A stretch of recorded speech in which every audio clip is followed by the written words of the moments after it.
پہلا انعام یہ ملے گا کہ قیامت کے دن عرش کا سایہ ملے گا، اور وہ عرش کا سایہ کہ فرمایا کہ قیامت کے دن اتنی سختی اور ہولناکی ہے، سورج سوا نیزے پر ہے، زمین پیتل کی بن گئی ہے، تانبے کی بنا دی گئی ہے، انسان عوریاں ہے، اپنے پسینے میں ڈوبا ہوا ہے، کہیں اسے سایہ نہیں مل رہا، کہیں اسے سکون نہیں مل رہا۔ حدیث شریف میں آتا ہے اللہ تبارک و تعالیٰ اعلان فرمائیں گے این المتحابون بجلالی، میری ذات کی وجہ سے محبت کرنے والے کہاں ہیں؟ الیوم اذلہم فی ذلی، آج میں انہیں اپنے عرش کے سائے میں سایہ دوں گا، یوم لا ذل الا ذلی، جس دن میرے عرش کے سائے کے علاوہ آج سایہ بھی کہیں نہیں۔ یعنی آج سائے کی نعمت کا احساس آدمی کو اس دن ہوگا جب دنیا میں کہیں سایہ نہیں اور انسان اللہ کے عرش کے سائے کے نیچے پھر رہا ہو۔ فرمایا کتنی اسی طرح ایک اور حدیث میں حضرت ابو ہریرہ کی بڑی تفصیلی حدیث جس میں 7 افراد کا تذکرہ فرمایا کہ یہ 7 افراد قیامت والے دن اللہ کے عرش کے سائے کے نیچے ہوں گے۔ نمبر 1 عادل حکمران، اور ساتھ ہی فرمایا کہ جوانی کے اندر عبادت کرنے والا، اور ساتھ ہی فرمایا کہ اللہ تبارک و تعالی کے تعلق کی وجہ سے اور ایک وہ آدمی جس کا دل مسجد کے ساتھ اڑکا رہے، اور انہی کے درمیان فرمایا کہ قیامت والے دن عرش کے سائے کے اندر رہنے والا وہ آدمی بھی ہوں گے، رجلان تحابا فی اللہ وتفرقا علیہ، وہ 2 آدمی جو اللہ کی ذات کی وجہ سے آپس میں محبت کرتے ہیں اور اسی وجہ سے وہ آپس میں جدائیاں ان میں اختیار ہوتی ہیں اللہ کی محبت کی وجہ سے۔ فرمایا یہ آدمی بھی اللہ کے عرش کے سائے کے نیچے ہو۔ دوسرا انعام اللہ تبارک و تعالیٰ کیا دیتے ہیں؟ فرمایا جو آدمی اللہ کی ذات کے لیے محبت کرتا ہے یا اللہ کی ذات کی خاطر نفرت کرتا ہے، گویا کہ اس آدمی نے اپنا ایمان مکمل کر لی۔ فرمایا حدیث شریف میں آتا ہے من احب للہ ومن ابغض للہ، جس نے اللہ کے لیے محبت کی، اللہ کے لیے نفرت کی، اللہ کے لیے، ومن اعطى للہ، اللہ کی خاطر کسی کو دیا، ومنع للہ، اللہ کی خاطر کسی سے کوئی چیز روک دی، فقد استکمل الایمان، اس آدمی نے اپنا ایمان مکمل کر لیا۔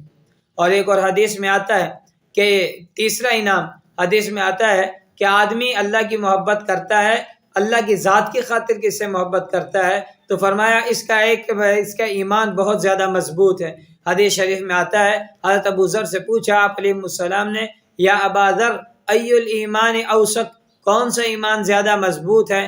آپ نے خود فرمایا الموالات فی اللہ والمعادات فی اللہ والحب فی اللہ والبغض فی اللہ، کہ دوستی کا معیار ہو تو پھر بھی یعنی دوستی کا معیار بھی اللہ کی ذات ہو، دونوں آدمیوں کی دشمنی کا معیار بھی اللہ کی ذات ہو، محبت کسی سے کرے تو اللہ کی خاطر، نفرت کسی سے کرے تو اللہ کی خاطر۔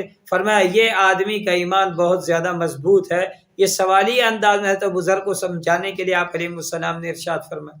اور ایک اور حدیث میں جو چوتھا انعام حدیث شریف میں ذکر کیا گیا کہ یہ جو آدمی معاذ بن جبل رضی اللہ تعالیٰ عنہ کی روایت ہے کہ فرمایا کہ قیامت یہ جون سا آدمی محبت کرتا ہے تو یہ محبت کرنے کی وجہ سے یہ شخص اللہ کا محبوب ہو جاتا ہے۔ اللہ فرماتے ہیں وجبت محبتی، میری محبت ایسے آدمیوں کے لیے واجب ہے۔ کون سے وہ آدمی؟ المتحابین فیہ، جو میری وجہ سے آپس میں محبت کریں، والمتجالسین فیہ، اگر ان کا بیٹھک ہو گپ شپ ہو تو میری ذات کی وجہ سے ہو، والمتزاورین فیہ، اور اگر وہ ایک دوسرے کی زیارت کے لیے جائیں، ایک دوسرے کی ملاقات کے لیے جائیں تو میری وجہ سے ہو، والمتبازلین فیہ، اور اگر ایک دوسرے پر خرچ کر رہے ہیں تو میری ذات کی وجہ سے۔ فرمایا یہ آدمی، اس کے لیے واجبت محبتی، میری محبت ایسے آدمیوں کے لیے واجب ہوگی۔ اب یہ عمل تو بظاہر چھوٹا سا ہے، چھوٹا سا عمل ہے کہ ہم صرف اپنے نیت کو ٹٹول لیں، دل کو ٹٹول لیں، اور یہ محبت اگر دیکھا جائے تو ایک دینی تعلق والوں کے ساتھ ایک ایسی محبت ہے کہ جو خالص اللہ کی رضا کے لیے ہے، اللہ کی ذات کے لیے۔ اور یہ کہ چھٹا انعام اس پر کیا ملے گا کہ قیامت والے دن ان کا اعلان ہوگا۔ پانچواں کہ اللہ تبارک و تعالیٰ فرمائیں گے آج ساری دوستیاں ختم ہو گئیں، الاخلاء یومئذ بعضهم لبعض عدو، آج دوست ایک دوسرے کے دشمن ہیں، الا المتقین، وہ لوگ جنہوں نے کہ تقوی اختیار کیا، یعنی ان کی دوستی اس وجہ سے تھی کہ تقوی کی بنیاد پر۔ فرمایا یہ آدمی کامیاب ہو جائیں گے، ان کی دوستی برقرار رہے گی، وگرنہ ہر دوستی آج ٹوٹ جائے گی۔ اور وہاں پر وہ کہیں گے کہ کاش میں دوسرے اس کو دوست نہ بناتا، کاش میں اس کو دوست نہ بناتا، یا لیتنی اتخذت مع الرسول سبیلا، کاش میں نبی کے ساتھ دوستی اختیار کر لیتا، کیونکہ نبی کے ساتھ دوستی یہ تو اللہ کی ذات کی خاطر۔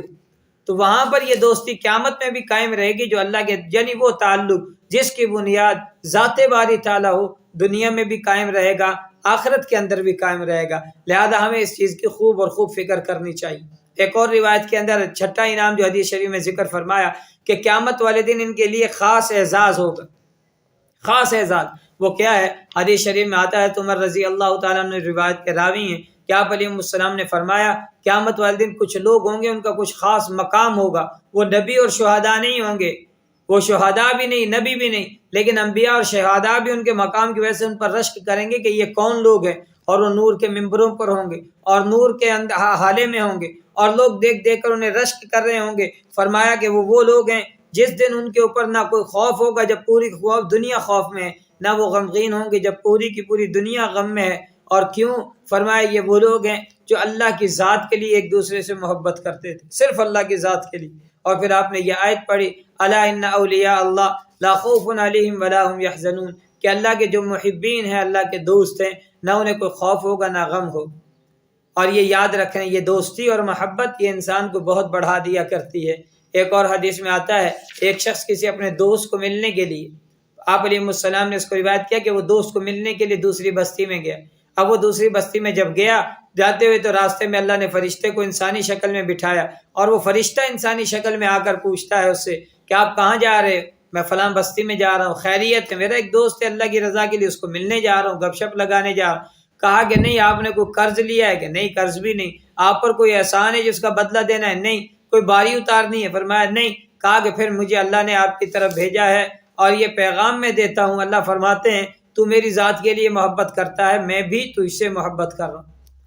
اور یہ انبیاء کرام آپ علیہ السلام جو واقعہ بیان کیا، یقیناً یہ پچھلی قوم میں سے پچھلی امتوں میں سے کسی فرد کا ہوگا، تو اللہ تبارک و تعالیٰ کے پاک پیغمبر نے اس واقعے کو ذکر کیا۔